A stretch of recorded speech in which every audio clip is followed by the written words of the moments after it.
So, another year's almost over, and it's that time when we start thinking about what's next. Today, we're going to break down a really powerful blueprint for transformation. It's all based on one simple idea. Your future is built by what you do every single day. All right, let's get into it. Oof, does this question kind of hit home? It's that feeling, right? You look back and realize you're maybe stuck in the same loop, running on the same old programming. The big question we're tackling here is, do you want next year to just be a repeat performance, or do you want it to be a complete revolution? And this gets right to the heart of it all. See, real, lasting change isn't about some flash of motivation that disappears in a week. Nope. It's built brick by brick, through all those tiny, almost invisible actions you take day in and day out.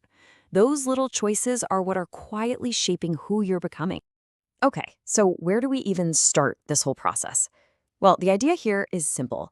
You win the year by winning your mornings. This first batch of habits is all about setting the tone for a successful day before the world's chaos has a chance to get to you. First up, habit number 1. Wake up just 30 to 60 minutes earlier. I know, it sounds way too simple, right? But think about what that gives you. In that quiet space, before the emails and notifications start screaming for your attention, that time is yours. It's your space to think, to plan, or just to breathe. When you take control of the first chapter of your day, you really start to take control of your life. Now, the psychology behind this next habit is pretty cool. Habit number 2, make your bed. Seriously, this isn't about having a tidy room. Not really. It's about getting that first win of the day. It's a tiny completed task that sends a powerful signal to your brain. It says, hey, I did a thing. I'm capable. Now let's go find the next win. It just builds momentum. Okay, habit 4 is maybe the biggest game changer of them all in our modern world. Protect your first hour.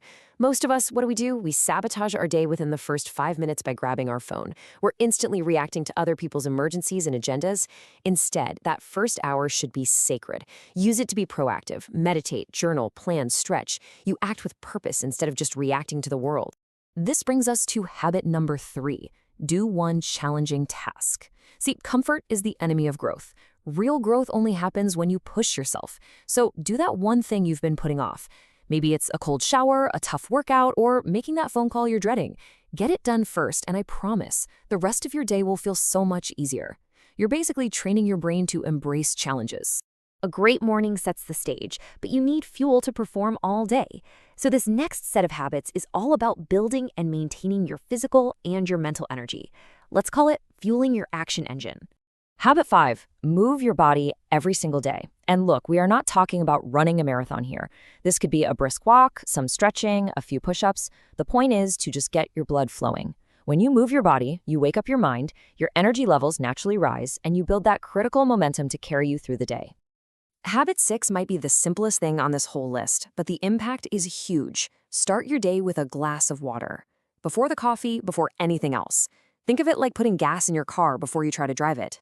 You're rehydrating your body after sleep, waking up your metabolism, and sharpening your focus. It's a tiny action with a massive return. This quote right here perfectly introduces our 7th habit. Keep your space clean. Have you ever noticed how when your room is a mess, your thoughts feel messy? When your desk is cluttered, your brain just feels heavy? Taking just 5 or 10 minutes to create order in your environment actually creates order in your mind. It's a powerful message to your subconscious that says, I am in control here.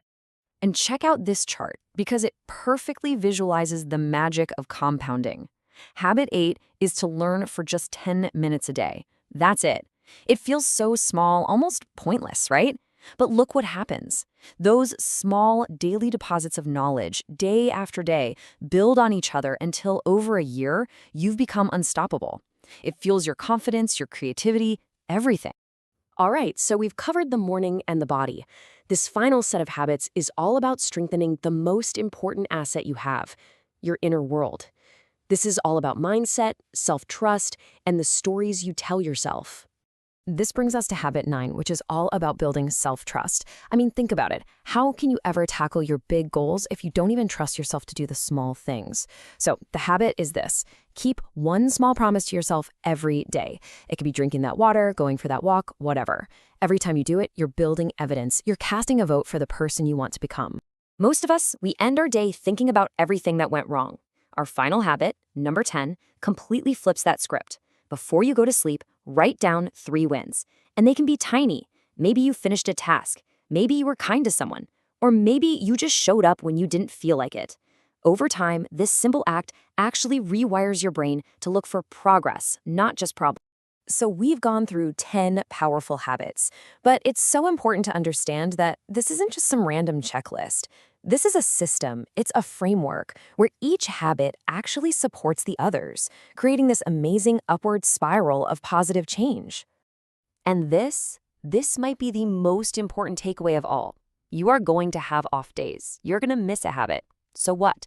That doesn't matter. The goal is not a perfect streak. It's consistent effort. It's about showing up again tomorrow. That's what builds a new identity.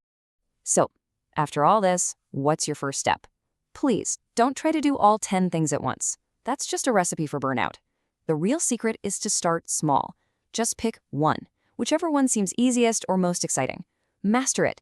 Do it until it's automatic. Then, and only then, do you stock the next one on top. That's how you make it last. Ultimately, it all comes down to a choice. You can go into the new year with the same old routines and just hope that things get better, or you can step into it with intention, with a system for rebuilding your life from the ground up. The real power isn't in the calendar flipping over, it's in the daily choices you make.